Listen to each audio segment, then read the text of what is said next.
As one of the most esteemed figures in American legal and political spheres, Pam Bondi has endured some of the nation's most ferocious tempests. Yet no one, not even she, could have anticipated that a fleeting appearance on live television would become the focal point of a media maelstrom, where a single sentence was potent enough to jolt the audience to its core, electrify viewers, and polarize the public with staggering intensity. What transpired to cause an entire broadcast to spiral into chaos on live air? And why did a moment of silence at the end leave America pondering? Where were you watching this spectacle unfold? Don't turn away. The conclusion is one you'll never forget. In the sterile fluorescence of the backstage corridor, 5 minutes before the cameras began rolling, there was a silence that wasn't truly silent. It was a compression of sound, nervous fingers tapping on clipboards, hushed, voices crackling through headsets, the groan of a camera dolly adjusting its position on the studio floor. The air thrummed with anticipation, but not the kind that greets a guest warmly. This was the anticipation reserved for a gladiatorial contest. Pam Bondi sat motionless in the dressing room chair, her phone face down on the vanity. She didn't review the script or sip the tepid coffee someone had left for her. Her eyes remained fixed on her reflection, not out of vanity but with precision, as if searching for imperfections. There were none. Her hair was impeccably styled, her blazer pristine, her expression inscrutable. 2 decades of standing at podiums and navigating high-stakes meetings had honed this exact posture, not defensive but poised for action. Just beyond the door, the show's assistant director, Kyle, with his headset perpetually askew over one ear, glanced at the segment. Rundown once more. His fingers trembled faintly as he reviewed the schedule. "She's not going to see it coming," he murmured, his eyes scanning the segment headers, which had been subtly revised that morning. The original script had included a question about election security reform. Now the wording was sharper, designed to provoke. "Let's give the audience what they came for," said Jenna, the show's producer, stepping into the hallway, clutching her clipboard tightly. 10 minutes in, and we slip in the QAnon tie-in, but start gently to make her comfortable. Her glance at Kyle was not a suggestion, it was a command. What they didn't know, what their carefully curated opposition research failed to reveal, was that Pam Bondi had spent 20 years facing opponents who smiled while wielding verbal daggers. She could detect the subtle flinch of manipulation, the shift in tone when someone tried to corner her with words. She read it all before the first question landed. This wasn't a setup, it was a familiar dance. In the control room, a red light blinked above the main feed screen as the timer began its final countdown, 4:59, 4:58. Bondi stood, smoothing the lines of her navy suit, not out of nerves but from habit. She didn't need reassurance, she needed rhythm. Every appearance, every debate, every deposition began the same way, with silence, then motion. Control not over the audience, but over herself. A stagehand named Mason knocked twice, then peered in. "They're ready for you in 30 seconds. "Ms. Bondi." "Thank you," she replied, her voice neither cold nor warm, just clear. The assistant stage manager clipped a wireless mic discreetly to her jacket as she stepped into the hallway. No one spoke. Everyone knew the game had begun. The studio was just down the corridor, but each step toward the stage felt slower, weightier, not because she hesitated, but because everyone else was holding their breath. As she passed, producers shifted uneasily. Jenna's fingers gripped her clipboard until her knuckles whitened, delivering final notes into her earpiece. "Camera 3, stay tight on her face for the first 10 seconds. Get that reaction shot. We want sweat, we want eyes darting. Kitchener." Kyle stepped closer to the camera console. "This isn't just TV," he muttered, almost reverently. "This is going to be historic." The countdown hit 0:30. Backstage, Bondi adjusted her cuffs and gave herself a small nod, not out of vanity or bravado, but calibration. She was no stranger to media ambushes, no novice politician scrambling for approval. She had cross-examined criminals, faced foreign dignitaries with veiled threats, and stood firm while networks painted her as a caricature. This stage, with Its polished mugs and overly cheerful hosts was merely theater. She knew how to read scripts, even unwritten ones. In the control room, Jenna uploaded the final question into the monitor. The studio lights flared, the host's music faded, and the audience clapped on cue, lukewarm, orchestrated. The stage manager leaned into the microphone, and we're live in 5, 4, 3, 2. Seconds before the music fully died, Kyle whispered to Jenna, 10 minutes, and we flip her. He grinned like a boy, certain of the outcome. But the woman stepping onto that stage wasn't just a guest. She wasn't the former attorney general they thought they could trap. She wasn't the lawyer from old headlines. This was a seasoned strategist entering a battlefield, her eyes devoid of fear, with nothing left to prove. The lights brightened. The theme music faded. The host's voice rang out with rehearsed warmth, and Pam Bondi stepped into the frame, the camera's unyielding lens locking onto her. The applause echoed as the scene began. The applause faded, hollow and unsteady. Not a warm welcome, but a tremor of uncertainty. The studio lights blazed with ruthless precision, illuminating the lacquered table where the hosts sat in calculated formation. Rachel Gaines, the lead anchor, stood at the center like a seasoned ringmaster, her voice slicing through the artificial cheer with practiced warmth that barely concealed its edge. Joining us today is a woman whose name has sparked headlines, controversy, and courtroom battles. Rachel announced, her gaze fixed on the teleprompter. She's a former Florida Attorney General, federal legal advisor, and currently a public commentator whose views ignite national debate. Please welcome Pam Bondi. A brief pause followed. Then the audience clapped, timidly, politely, unevenly. Scattered among the claps were faint whistles, some appreciative, others sharp, a confused chorus as the room grappled with whether to greet or caution her. Pam Bondi strode into that energy without faltering. She approached the semicircular table as if it were any other high-stakes meeting room. Head high, shoulders squared, eyes forward. Her fitted navy jacket was understated yet commanding, free of patterns or distractions. Her presence didn't demand attention. It seized it effortlessly. Rachel extended a hand and they shook briefly. Across the table sat Joy Keller, known for her biting one-liners and contempt for conservative guests, and Ethan Monroe, a constitutional law expert brought in for this segment. To Rachel's right, the audience sat with empty-eyed calm, their faces already being scanned by cameras for reactions. Rachel smiled as if they were about to share a casual brunch. Pam, thank you for being here. Bondi nodded once, her voice steady. Thank you for having me. The words were standard, but the tone was not. Neither the warmth of PR nor the bland courtesy of television, but the tone of someone fully aware of the room's intentions and unmoved by them. For a fleeting moment, no more than 10 seconds, an eerie stillness enveloped the studio, the kind that lingers before a storm.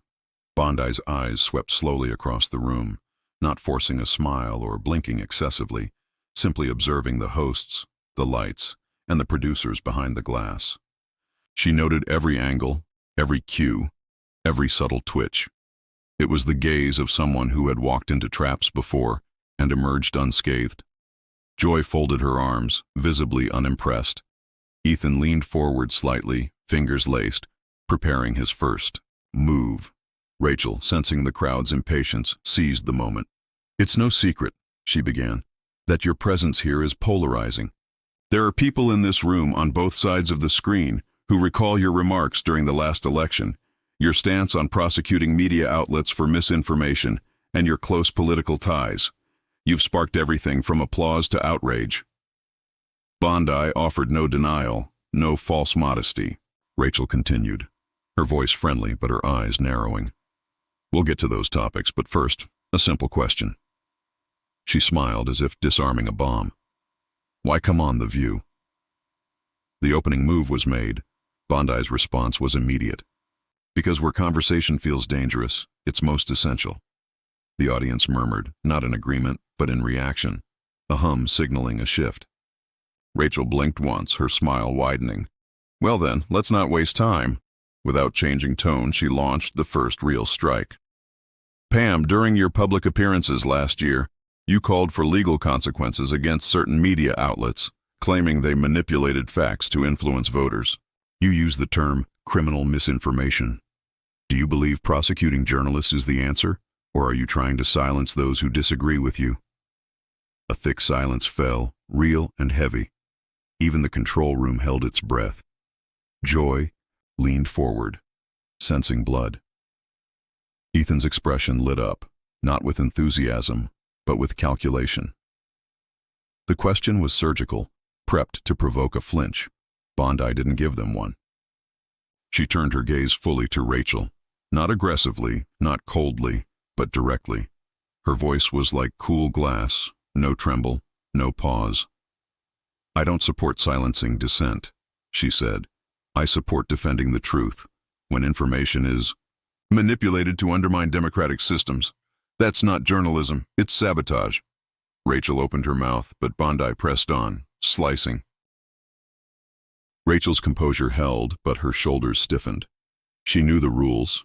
Guests were supposed to fumble or spin, not speak with conviction that reframed the audience's perception. Pam, she said, regaining her grip, do you believe your role, or any government official's role, should include deciding what qualifies as misinformation? Because once you draw those lines, who holds the marker? You. Bondi inhaled once, nodding slightly. Not in agreement, but in acknowledgement of the question's weight. No, she said. That's not my role alone. It belongs to the legal process, to courts, to evidence standards, not political bias. I'm not advocating for a ministry of truth. I'm saying the law should apply when lies are weaponized, not when people dislike headlines, but when someone fabricates them.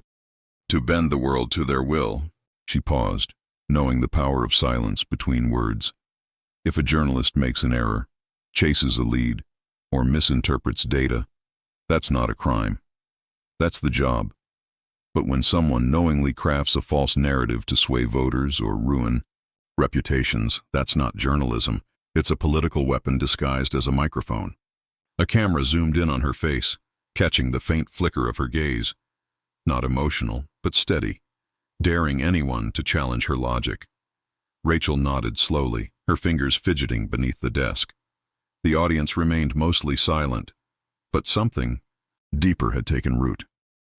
The question was no longer whether Bondi could handle pressure. It was whether the hosts could maintain control of the narrative they thought they owned.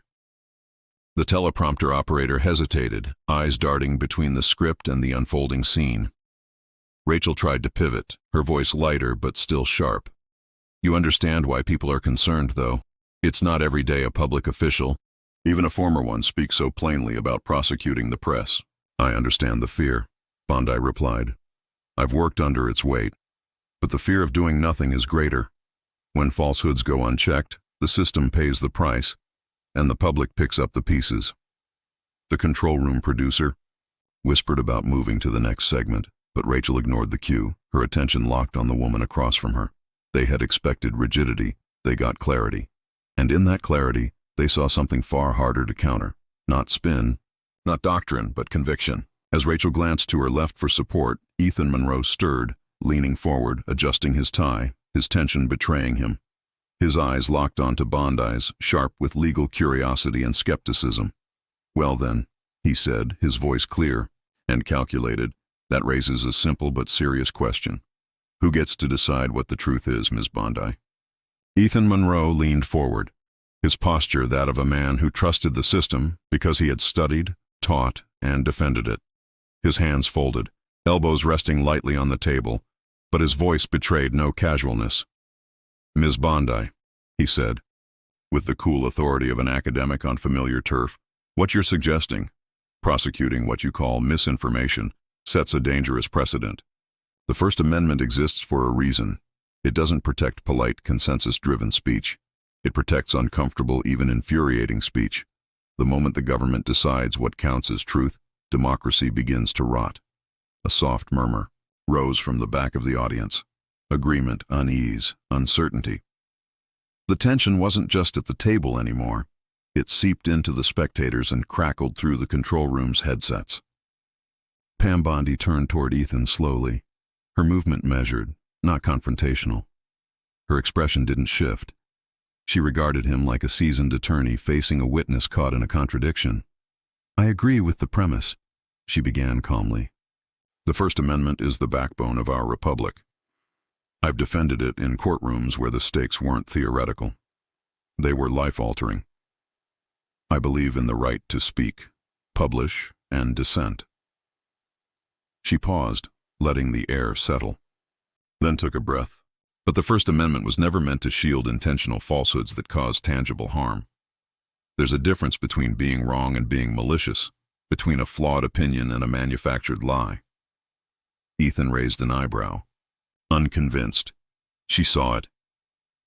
"I once represented a veteran," Bondi said, her voice tightening slightly, not with anger, but with gravity. "Decorated, honorable. His only mistake was trusting the media. A national outlet ran a story claiming he was under federal investigation for corruption. The source? Anonymous. The evidence? None. It destroyed his career, his pension, his home. 6 months later, he was ruined. 3 years later, the outlet issued a 2-line correction on page 6. The studio fell silent. Not tense, but solemn. "He never got his reputation back," she said. "He died 2 years ago, quietly, not from illness, but from shame." A woman in the front row clasped her hands tightly. "So when I talk about prosecuting misinformation," Bondi continued, her voice returning to steel, "I'm not talking about punishing voices. I'm talking about justice for those crushed by lies someone got paid to publish." She let the words hang, needing no embellishment or drama. The impact was in the stillness they left behind. Ethan sat back, blinking once, his mouth opening but no words emerging.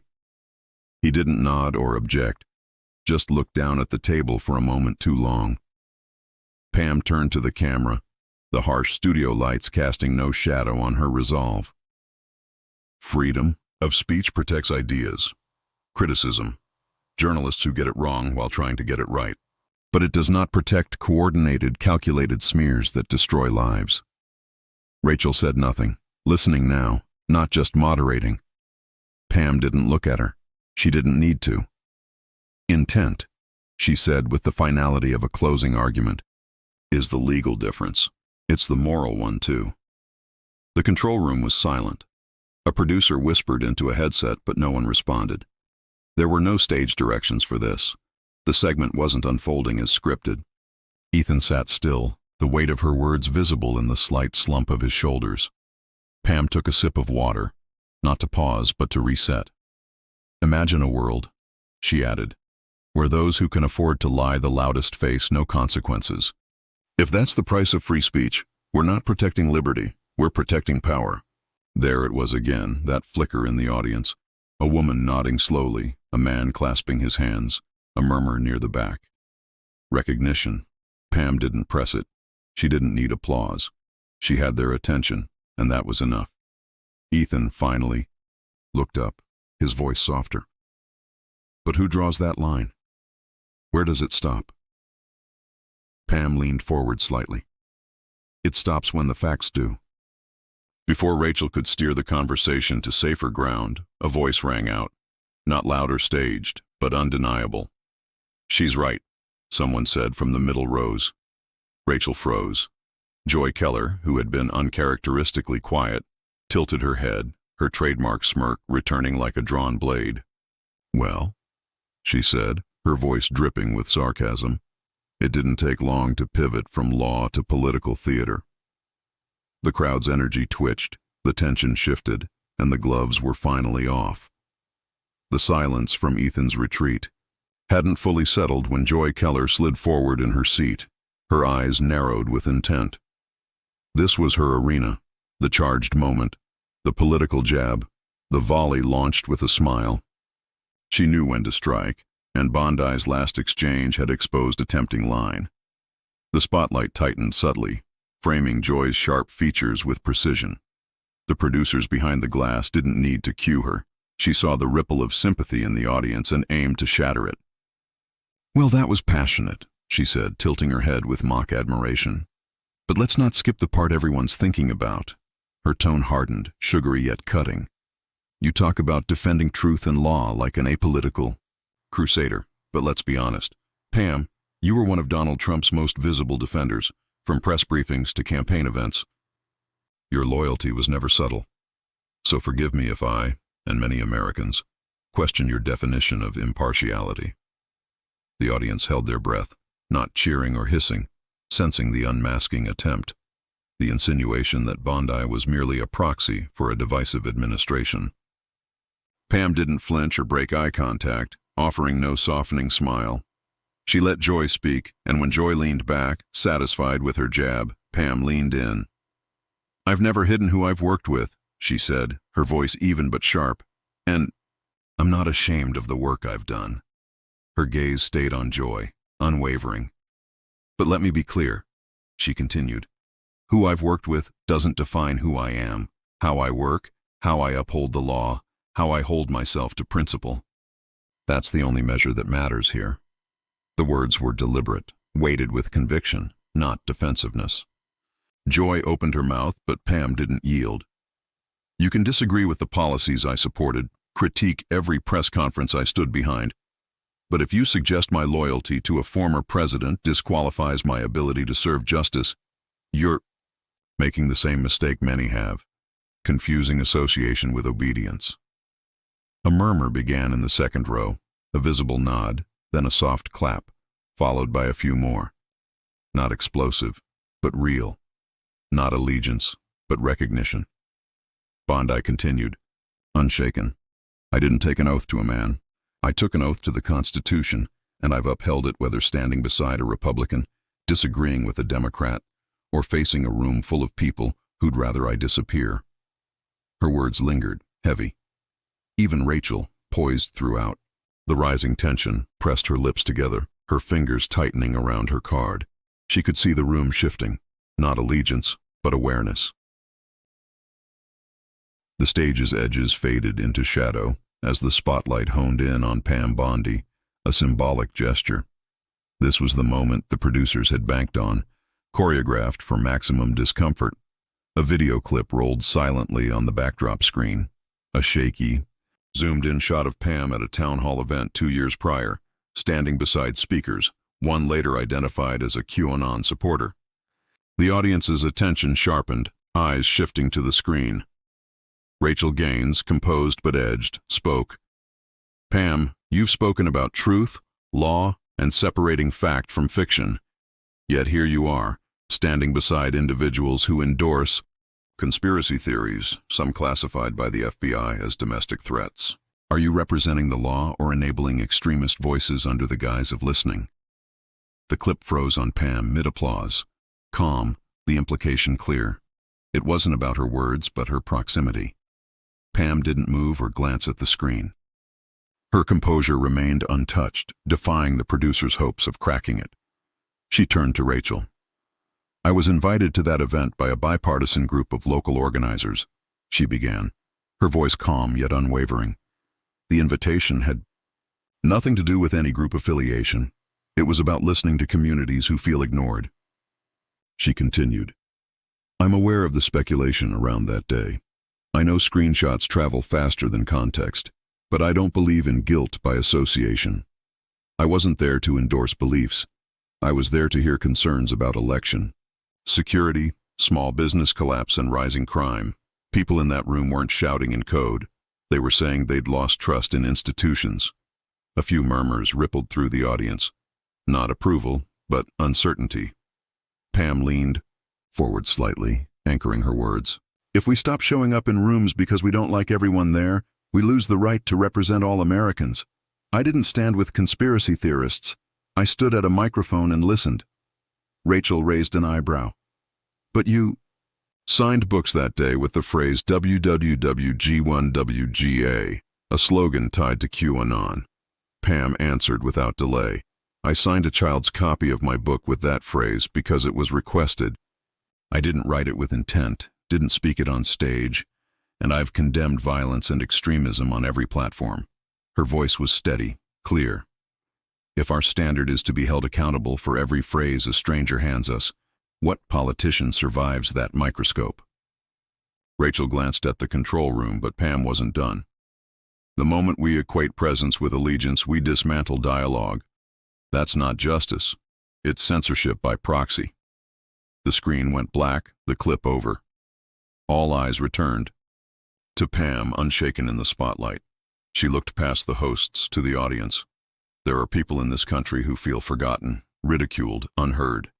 Some cling to extreme ideas because no one with responsibility enters their rooms to hear the real ones.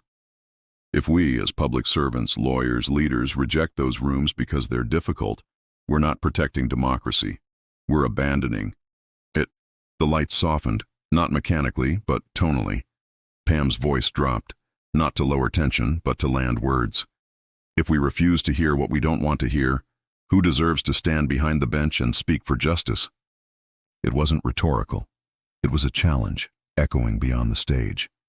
A man in the fourth row nodded silently. A woman lowered her gaze, processing. This wasn't endorsement. It was consideration, a shift in a room built for confrontation. Rachel exhaled, recalibrating, but the segment wasn't over.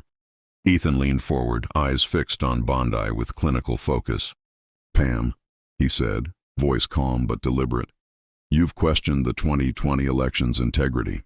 Do you still believe it was stolen?" The words weren't accusatory, but calculated, filling the room with the next level of tension. The camera closed in on Pam. Pam Bondi's face remained steady, the camera capturing not just her expression, but the calculation beneath it. The split-second calibration of responding to a question that wasn't just sharp, but deeply personal. Ethan Monroe's voice was measured, civil, but his words drew a clear line. "You've publicly questioned the 2020 election's integrity on national platforms. How can the American people trust you to lead a law enforcement agency that's supposed to be apolitical? How can someone who questioned the process defend it?" The studio held its breath. This wasn't a stray comment. It was a direct attack on her credibility, planned and precise. "I did question the election," she said, her voice steady, "and I'd do it again." The air tightened like a coiled spring. "But let me be precise," she continued, eyes locked on Ethan. "I didn't declare a result false. I asked questions about anomalies, inconsistencies, and breakdowns in a process that deserved scrutiny. Asking those questions doesn't make me a partisan. It makes me a lawyer doing my job." Ethan didn't interrupt, waiting as she drove forward. Blind trust in any system isn't justice, it's complacency. If the leader of a law enforcement body refuses to question systems when the public loses faith, that person isn't neutral. They're negligent.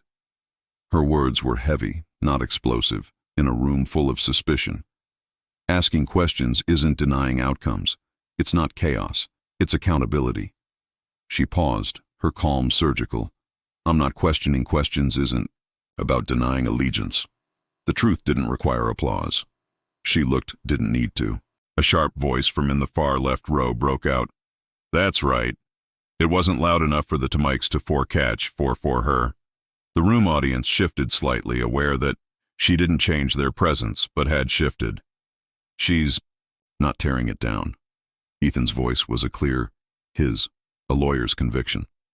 She turned to ask Ethan, replying to Rachel, "I said I didn't claim a verdict fraud. I'd do it again." She continued, eyes locked on I didn't deny results. The silence trembled. I didn't reject outcomes. It was about process scrutiny. Her voice, steady, clear, unwavering, cut through the air. Blind. Faith in systems isn't truth. Ethan paused, watching. "That's not partisanship. It's diligence," she pressed, her words like a scalpel. "Ignoring public doubts when trust erodes invites collapse, not justice." Its calm was surgical, her conviction resolute. "Questioning isn't rebellion, it's duty." She paused, letting silence settle, heavy. "We don't dismiss results with inquiries. We demand clarity." A voice cried from the crowd's edge. "She's right, unscripted, raw." The audience stirred, not cheering but absorbing, her clarity shifting the room's gravity. "I didn't come to sow chaos, I came to." The room exhaled. A woman nodded, eyes intent. She's turned her gaze. The moment we brand questioning as betrayal, we trade truth for control. Her words, not a plea, a challenge, pierced the studio's quiet. If we can't face scrutiny, what's a badge worth? She leaned back, eyes clear, unyielding. Ethan's pen stilled, his respect visible but silent. The Rachel I spoke. Yup, said Pam. I'm not denying results, seeking accountability. She didn't waver. Her answer was a vow. I didn't fuel discord. My duty called for truth. The room stirred again. A man nodded. She's not breaking it down. I leaned forward, not to ease tension, but to anchor it. I expect integrity, not agreement. Her tone was steady, human, not cold. I won't silence questions, I raised them for. The silence deepened, shifted, resonated. The whisper from the crowd whispered. Finally, she spoke. The silence wasn't empty, it was truth's echo. She turned back to Rachel. If I'm not skeptical, I'm not serving. The voice was reflective, not defiant. I leaned toward the camera, not just to Rachel, but to the unseen audience beyond. I'm not here to seize power, not for truth, not for power. The audience didn't sway. They absorbed, drawn by conviction, not drama. Her words carried weight, not volume. If I'm wrong, I'll face the facts. She paused, her breath steady. I'm not here for loyalty. The Rachel stirred, her hands trembling faintly, her voice softer now. I, Pam, if you're pushing truth, I said. She shifted to a new edge, personal, pointed.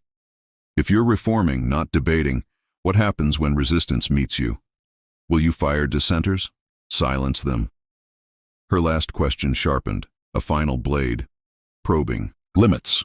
Her turn to face Pam, unwavering, her expression forged by conviction, ready to draw lines where truth's cost met reform's resolve. The studio shimmered with tension, a quiet storm brewing, not from noise but from the weight of truth spoken. The crowd hushed, eyes locked, hands still. Technicians paused, sensing history shift. Joy's challenge lingered, her gaze piercing, daring Pam to falter or reveal a flaw beneath principle. I don't need their approval, Pam said, her voice low, unyielding, firm. I need their honesty. The silence grew heavy, not staged, but vital. I welcome debate, not sabotage. Her words carved, not protested loud in their restraint. They can disagree, but if they twist justice, leak secrets, or block truth for ego, they're not mine. They're the public's loss. Her voice was steel, not ice. She leaned closer, eyes steady. I've faced opposition, worked with rivals who challenged me, but did right. They stayed. The audience stilled, nods quiet, a woman exhaled. Truth. She continued. I won't purge for difference. I'll purge for betrayal, not of me, but of duty. The room's pulse shifted, her words echoing like a gavel. This isn't personal. It's principle. Her hands rested, unmoved. Justice doesn't bend for consensus. The silence wasn't applause. It was belief earned. Joy eased. Back her edge dulled, not broken, but outmatched. Rachel turned, her face changed, no longer just hosting but witnessing a shift. Her voice was quiet. The studio vibrated with kinetic energy, applause cascading like a waterfall, ricocheting off marble walls, folding time upon itself. The thunderous ovation swelled, transforming the space into a cathedral of tribute. Men and women stood, palms burning, voices hoarse, calling Pam's name, not for adoration, but conviction. Yet Pam remained still, a tranquil eye in the hurricane, her posture unchanged, spine erect, hands composed, expression neutral, a masterclass in dignity. She didn't smile triumphantly or seek validation, waiting with infinite patience for the storm to exhaust itself. Ethan, his skeptical armor softened, observed her with transformed eyes, a journalist witnessing moral courage in an age that had forgotten it. His final question, born of human curiosity, cut through the fading applause. When this ends, the clapping stops, The cameras shut down, and you walk out alone. What do you hold on to? The words settled deliberately, demanding truth. Pam's gaze met Ethan's, unflinching, like a courthouse veteran after a verdict. My conscience, she said, the word landing with understated force, penetrating deeper than speeches. She leaned forward, hands folded delicately. I didn't come for applause, and I'll not carry it with me. I'll not carry headlines, viral clips, or opinions in column 3. Her voice softened, heavy with meaning, like a bell of perfect pitch. I'll carry the knowledge that it didn't bend to what was wrong, no matter how convenient. The crowd transitioned to silence, magnetized by her words. I don't need victory, she continued, her voice a prayer in an empty chapel. I need clarity, to know I didn't bend my spine for others' comfort and illusions. Ethan's pen rested, his journalism transcending into testimony. I've been called names, misquoted, misread. Pam said, weary but intact. But that carries no weight. Her voice continued, steady, a vow unbroken. I came to speak what no one dared. Her gaze encompassed the audience, a benediction. When the noise fades, what matters is whether you meant what you said when no one was there to applaud. A woman's trembling voice from the second row whispered, Thank you, Pam. Pam exhaled, accepting the gratitude with a breath, carrying battle's exhaustion and resolve. The camera retreated reverently, the host table receding, the crowd's affection turning to reverence. Rachel nodded slowly, her whisper intimate, unrehearsed. Thank you for being here. She rose, gathering papers with care, turning to the camera with dignity. Pam remained seated, not ready to leave the moment. The studio hushed, the Kindico paused, a pause that didn't signal an end, but a shift. Rachel's polished sign-off. That concludes our conversation today. Thank you, Pam Bondi. Prompted sober applause, not thunderous but reflective, a tribute to a moment that lingered. Pam stayed seated, hands folded, her expression resolute as movement resumed, hosts removing. Mics, producers approaching, assistants gathering notes. Joy glanced at Pam, her look neither hostile nor conceding, but still. Rachel, shaking hands with crew, looked back, expecting pleasantries, but Pam made no move. She pushed back her chair, stood, and looked into the main camera, expression unreadable, posture speaking volumes. Without a word, she turned and walked to the studio doors. No wave, no thanks, just presence, then absence. The camera held, the director whispering, Let it breathe. A 5-second shot of her walking away cut to stark white text. If the truth makes you uncomfortable, ask yourself, are you afraid of the truth or of losing your power? The words lingered for 15 seconds, then the screen went dark. No music, no sighs, only truth's echo. Outside, the internet erupted. A 47 no logo. Just silence. A silence louder than any sound. The silence roared, a seismic shift, the kind that redefines reality. The studio's footage, a clip of Pam's final gaze, went viral by midnight. Cheers Pam on The View #1. It wasn't just comments. It was a flood. Thousands of voices, raw, unfiltered, paragraphs long. I don't share her politics, one read, but I've never seen someone walk off like that. Not angry, not arrogant, just convicted. I felt seen. Media outlets scrambled, headlines clashing. Bondi storms media versus Bondi's quiet exit, strategy or soul. Critics praised her restraint. She could have ranted, but didn't. Her silence spoke louder. Rachel, watching the replay, told an assistant, She didn't change my mind, but she made me uncomfortable. Maybe that's the point. The junior staffer nodded, scrolling X, where thousands of conflicting thoughts orbited a new center. Not politics, but principle, posture, purpose. Pam, outside, didn't check her phone or call a press agent. She walked to her car, not victorious, but whole. Truth without armor needs no applause. Conviction leaves fire, not smoke. Days later, people rewatched the clip, not for drama, but for the pause that followed, a woman standing firm in stillness, silencing cameras with presence. She didn't give a soundbite. She gave a line that lived. Not everyone agreed, but everyone thought. In a world hooked on noise, The rarest power is the pause that endures. The camera lingered. The story didn't end, but shifted. A nation stirred, not by words, but by a truth that refused to fade. Tell us, where were you when Pam Bondi made America pause, and what part of her story lingered with you most?